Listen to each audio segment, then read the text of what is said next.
Yeah. Okay. Yeah. You can start. So just if you want to just talk about like what role you had when you were younger. Like I know you had a big family. If you want to talk Yeah, about like your family. I have altogether was 5 of us, and my brother got married at 18, so he was out of the house early. We were all like 5 years apart in age group. My mother had never worked before. She had just started work, and then my daddy was killed in an accident. So I was 14. So my mother didn't even know how to write a check out. So I actually just took over the whole household. Oh, wow. So you were the second oldest, right? I'm not the oldest. I'm next to the oldest. Second oldest. Okay, yeah. Yeah. Mm. And then you said how many siblings did you have? I have 3 brothers and a sister. 3 brothers and a sister. Yeah. Okay. Did you have anything in particular that you remember from when you were like much smaller? Like, did they give you a nickname when you were a kid? Well, I go by Becky. They just call me Becky instead of Rebecca. Yeah. And then, did you have anything that was like your favorite thing to play with when you were a kid? Do you remember if you had like a favorite toy as a child or anything that you really, really liked to use when you were a kid? Well, when we were growing up, we lived out by a little canal. So, and my mother would put us out, and go play outside where we would get cord boards and slide down the mudslide going into the little canal. And I was a tomboy, so I was always climbing trees. That's awesome. That's nice. Yeah. Where were you born? Like where in Texas, or were you born somewhere else? Beaumont, Texas. Yeah. Do you remember what was the house that you grew up in? The house that you have? Is that the one that you guys live in now? Where your mom's house? No, the house where I was brought home to, that was an older home, and my parents had just bought this home. We stayed there maybe till I was about 10 at my old house, and then they had moved to another home, and that's where we stayed until my mother we had a house fire, and we lost everything. And so we got moved into another home. Thank goodness we had insurance at that time. So thank God that where my mom could go ahead and buy another home. By then, my father had already been deceased. And because my mother was a widow when she was in her 40s. Oh, wow. She's so young still. Yeah. Do you remember what caused the fire? Did they ever figure that out? They said it was just electrical. Oh. That's... and then as you were getting a little bit older, do you remember like what your first job was? My first job, I was answering a phone, being a receptionist. I was 16. I was being a receptionist at a refrigerator company, and I did that during the summertime. And I would work like from just 8 to 3, and that was it. Okay. And then what was where did you retire from a career, or did you retire from your most recent job? Or what was the job that you spent like the most amount of years at? Okay, I got hired on with, at that time, it was Southwestern Bell, and that was in 1975. I got hired on, and I retired with 34 years from there. And by then, it had several names. It went from Southwestern Bell to SBC to another name, and finally to AT&T. Oh wow! I didn't know that's what you retired from. That's so cool. Did you have like different 4 positions years there? 4 years there. Did you have different positions there, or did you was it just the same job because you enjoyed it, or? Well, after I started having children of my own, after I had married in 76, and I was working days then, but then once I started having children, babies, I needed to be home during the daytime. So I worked straight nights. I would work, they were very good because I would go into work at 8 at night, to 2 in the morning just for 6 hours, but I would get paid for my 8 hours. And also they would pay me a night differential. Oh, okay.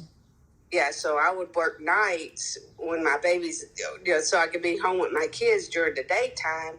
And then my husband would stay with them in the evening. They didn't even know I worked. They would tell the teachers I didn't work. That's so funny. I'm sure they saw when they woke up, they were probably seeing you already there. Like, Yeah. That's funny. That's awesome. And then Mr. Garcia would stay home with the kids. In the evenings. In the evenings. So we basically would pass each other. He'd be coming home and I'd be going to work. Oh wow. Yeah. And it was from there, I was in operator services, and I started out, I don't know if you ever seen Lily Tomlin with the old switchboard. Oh, yeah. Okay, that's how I started out at Southwestern Bell, working the switchboard. We would know our customers because there would be the same customers calling in. Yeah. And so we just plug into them, just like she did. We'd have the plugs to plug into them. And also I was a mobile marine operator. I talked to the ships. Oh, that is so cool. License for that to be able to talk to the ships. And we had over a radio frequency, we had to speak with them to make their calls out. That's awesome. That's really cool. Yeah. That sounds like a really important, really hard job. Like, yeah. And then let's see. Oh, okay. So in total, how many kids do you have, or how many brothers and sisters does Julian have, like all together? I guess. Okay, there's 5 of us all together. Oh, for Julian, okay. I only had 3 children. Delicia is my oldest, and then Julian, and then Jeremy. And then you guys, you said you were all 5 together? For my siblings. For your siblings? There's 5 of us together. Okay. So you have 3 kids, and then I know you take care of your grandkids every now and then, or almost every other day. Yes, and they're very special. I have my daughter has 3 children. The oldest is a girl, Alyssa, and she's 16. But then she has 2 special needs children. That's Theron, he's 14, he's autistic, and also Cannon, and he's 7. So, but Theron is like a miracle because they always told us he would never talk, that he would never do anything. All the teachers would say that, and I would always come back and tell them, oh no. I said, because he knows anything and everything I say. And sure enough, he started talking when he was almost 9 years old. So he picks up everything you do and say. Yeah. Always known. So he's always known. And he would look at me, and that's the same thing with the smaller one. They're just amazing, the way they think, and it intrigues me to look at them and to see what they're capable of. Yeah. When everybody used to say, hey, they would never do nothing. Yeah. They would tell me that I've got to realize it, that they'll never do anything. But it looks like they came a long way then, huh? Oh, yeah. That's good. I'm glad that they actually started to socialize a little bit more, and I know that they're doing okay in school and stuff like that. So that's good. And then I have some personal questions if you're comfortable answering those. One of them was like for fun, but they want to know, who was your first serious boyfriend? As long as Mr. Garcia isn't listening. Oh, it was my husband. I never had really a boyfriend. I used to go on dates and used to go on group dates, oh, really? But I was 13 playing baseball in the field, and my husband walked up to me, Mr. Garcia walked up and he told me he was going to marry me. I was 13. You guys have known each other that long? Yes, oh my God, that is so cute. I thought he was crazy. I told him to get away from me. That's so awesome. He would call me like once every 6 months. Will you go on a date with me? No, I already told you. Leave me alone. Is he older than you, or younger than you, or about the same age? He's older. He's 3 years older than I am. Oh, that is so cute. I didn't know that. That's so awesome. Yeah. I can't wait to tease him about it when I see it. That's so cute. Yeah. And then when did you guys get married? I didn't want nothing to do with him. What year so you guys met when y'all were 13, and then when did y'all actually like get together or become like boyfriend and girlfriend, or did it take long? In 10th grade when I finally said I would go out with him. And the only reason I told him I would go out so he'd leave me alone because he was drunk. Oh my God. Yeah, he was already like 18. He was drunk and he kept calling and he wouldn't leave me alone. And I said, okay. I said, that just one date, that's it. Yeah. So, but that's all, and then we've been together. He's, like I said, he's known me for that long, but I really didn't know who he was, but he wouldn't leave me alone. And then, so eventually, did you fall in love with him like later on, or didn't take long, or did it take a while? Long, because I really didn't like him. That's so funny. That's awesome. And then you guys got married at what age, or more or less? I was 21 and he was 24. Oh, that's so awesome. Yeah, we've been married 47 years now. Oh, so a couple more years and you got the big 50. Mm-hmm. That's so sweet. That's awesome. Okay, and then let's see. So what would you say would be maybe the best experience you had as a young adult? Like something that you can think of that is just something that comes to mind as your best experience. My mama really never let me go anywhere. Mm-hmm.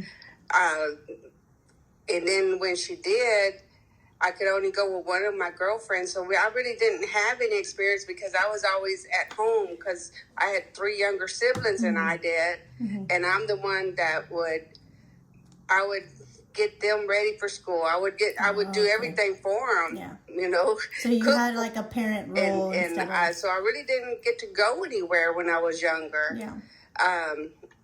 I played in the band in school, and I was in drill team. That I guess that would be my highlight because I was a captain in the drill team. Oh, that is so cool. But that was it because I really couldn't go nowhere. Yeah. Not until you got maybe like a lot older.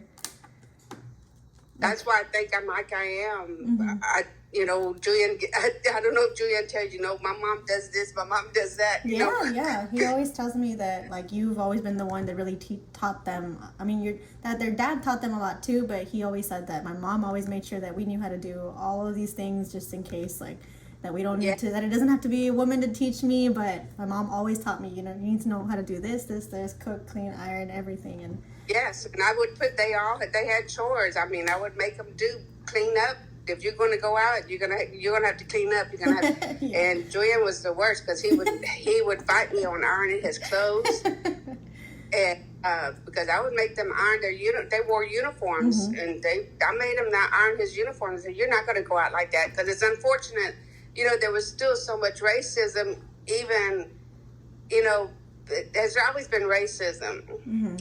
And I'm light complected, so I really didn't feel the wrath of it, know. Yeah. And but my children have brown skin. Yeah.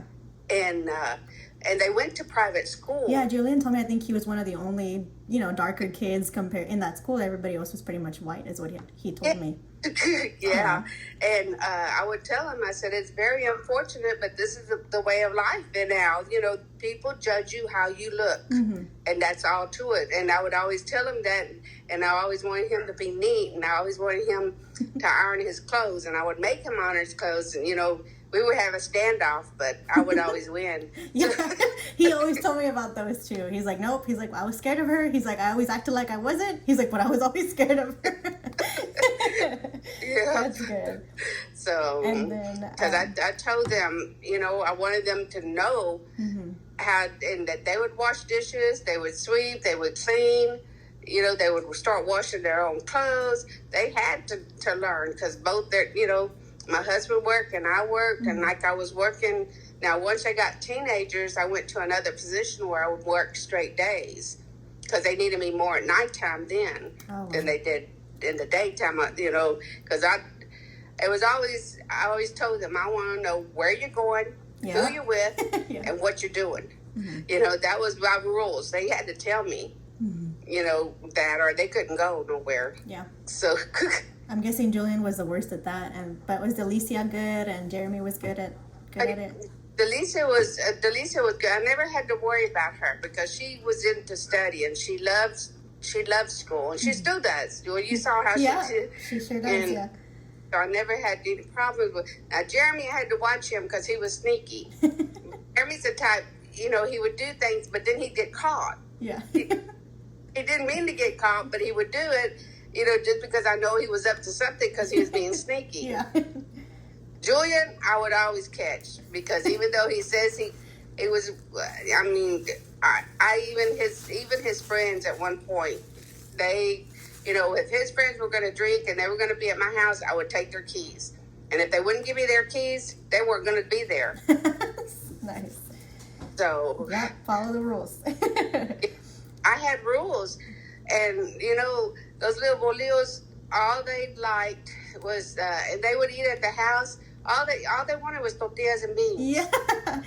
You know what? Julian did tell me that sometimes, like, he said that he would take, that you gave him, like, his tacos sometimes with frijoles, and that sometimes at school, like, his kids, the little, the whiter kids would come up to him and ask him, hey, can we trade you? And all they wanted was your food. And I would make them call their parents, and I would tell them, you call your parents and you tell them you're going to be here, and that we're here. I'm not leaving y'all, Yeah, that's how it should be. Yeah, I think that's how it should be, because I feel like a lot of kids don't, they're there at the house, but I think the same thing. Do your parents know you're here? How long? If I was their parent, I'd be worried about how long they're gonna be there, and some of them didn't care. Their parents. We had one little boy. He never wanted to leave. He stayed at the house for a couple of weeks, and because he said his mama was always at work, his daddy was always at work, and he would, when they would open up at my pantry, I always had snacks for my kids, and he says, wow, like they were so awe because I had all that stuff. I cooked all the time. They weren't used to anybody cooking all the time because my kids ate breakfast every morning before they went to school. Yeah. I would always make them breakfast before they would go to school. And I would make them lunches. Julian Jr. was the worst because he would always want to take tacos, bean tacos. And I would make them their lunches. Every day they would eat breakfast. And I would have their supper ready for them before I would go to work in the evening. Yeah. So, they, and those other kids, one kid had a remark for me. He said, if it wasn't for McDonald's, I wouldn't eat. Oh my God. Aw. But it wasn't nothing fantastic. I mean, just frijoles and beans. Yeah. That's all they wanted. One little girl, Leah, I don't know if Leah just wanted the bean juice. Oh, yeah. She just picked the bean juice. So I would always put a lot of water to make a lot of bean juice for her because she would just drink that. She loved it. So that's funny. Yeah. So it is. It's funny. That's good. Do you have do you have a certain age in your life that you feel was maybe your favorite, or your favorite age of your life? I think around 50, because I'm looking at my kids and I think, wow, look what we've done. Look at my children. We always wanted them to have more and do more than what we ever did. Mm-hmm. And I always try to instill in them, just do your job, do it right, they leave you alone. Mm-hmm. There won't be no questions. Just do your job, then do it right, and I look at them, and I thought by then, all of them were graduated, and they all, thank God, they all, to me, they just blossom, and they turn into young men and a young woman that, now they have kids of their own. And I'm hoping, like I tell Julian, because he says Hayden, he has to watch him because he doesn't want to really do his homework and stuff. Yeah. And I used to tell him, well, payback's hell, because I would actually have to put like a timer on to make him do his homework because Julian would never do his homework. And but he's still, thank God, he's still passed and he's still graduated, and that's a lot to say. All three kids of mine graduated, two of them with degrees. Julian could have had that, but he didn't want. He started going to college, but then he just wanted to play around. Mm-hmm. So, but thank God he's doing well. He's he works like I wanted him to work. Doing your job, do it right. Have respect. If you want respect, you got to give respect. Yeah. And he's such a good dad. I mean, I see the way that he talks to the kids and he teaches the kids, and he always brings up that about how it's something that you told him or something that his dad told him. And I mean, he's such a good dad. What do you think are some of the biggest changes that you've seen in your lifetime? And it doesn't have to be anything, too personal, or it can be, or not. It could be, like technology, or it could be something like we were talking about, racism, or anything that you think might be some of the biggest changes in your life that you've seen. I wish I could say racism, but it to me, it hasn't changed. Yeah. It's still there. The biggest changes I've seen is the technology now. Mm-hmm. There's so much technology, and the kids have, they have too much, mm-hmm. I think, in my opinion. And I think a lot of times they don't need to have that. They need to be kids. Yeah. They need to be able to play, but nowadays it's too dangerous to let them go to the park by themselves, or let them ride their bikes. It's not like when we were children, we could ride our bikes mm-hmm. to the corner and play in an empty lot, Yeah. And nowadays you can't do that because it's so dangerous. Yeah. They have so much going on, the gun violence, and, it's a whole new world, and it's a shame because our children and our children's children have to see that, the dangers, that the guns and, what could happen. And they don't have to be free. They don't have time to be children. Yeah. Like they should be. Yeah. And that's sad in my eyes. That's really sad. Yeah, I think that's what I remember too. Growing up, I was always outside. I was always playing with my cousins, and we'd run off somewhere down the street as long as we knew how to get back. And now I can't even imagine letting Slayton, who's 7, like I could never imagine telling him like, okay, you'll be back with your cousin. It's just not. There's just too much out there that's not safe. Yeah. Okay, and then. Okay, this should be the last one. So if you could give one piece of advice to younger individuals, what would that be?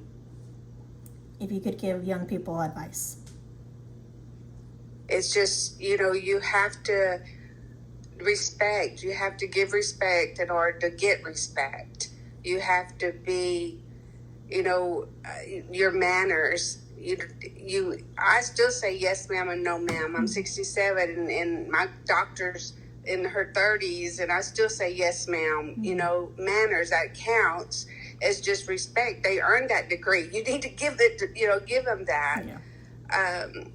So it's just, you have to be, and it's like I said, it's a shame. You have to talk to your children about the dangers that are out there nowadays. Mm-hmm. You have to.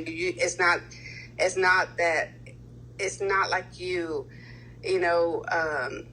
can just ignore it. And now you can't ignore it any longer because they're there. Yeah. And they're going to be there. They're not going to go away, and the technology, I wish they didn't have to have the phones but that's how nowadays, that's how we communicate with our children. Yeah. And, it's just too much going on in this world that children can't be children any longer. Mm-hmm. And it's sad, but you have to talk to your children. You have to tell them about the gun violence. You have to tell them about the people, trying to manipulate them or trying to, you just have to stay on your children. My husband used to tell me I was like a detective. I didn't know where they were at or who they were. I call it the 3 W's. where they're at, who they're with, and what they're doing. You know, that's what I had to have.